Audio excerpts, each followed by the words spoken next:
Okay guys, if you haven't heard, Rio Toro is going to be giving this car away for free once I am done working on it. So the very first project that I'm going to do on this is adding one of these. Down here is missing the lift pad.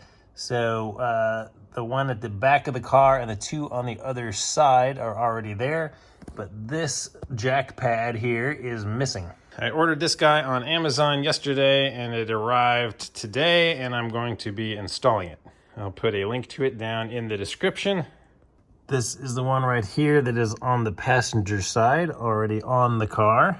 And again, this is the side that's missing, so you can see that big oval opening is where this thing is gonna clip into. It has this big thing right here with two little clips on the side. So the installation is as simple as lining that up with the hole and pressing it in.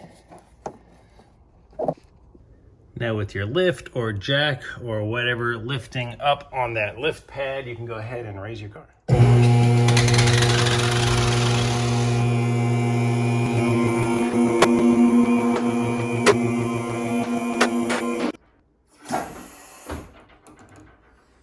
All right, so since you guys stuck around, this is my first time being able to see under this car that Rio Toro is going to give away. And yes, there is, as I anticipated, lots of oil. It's been sitting here for a day now, and we can already see we have several drops of it. So thanks for watching. Stick around if you're interested in fixing oil leaks for some upcoming videos.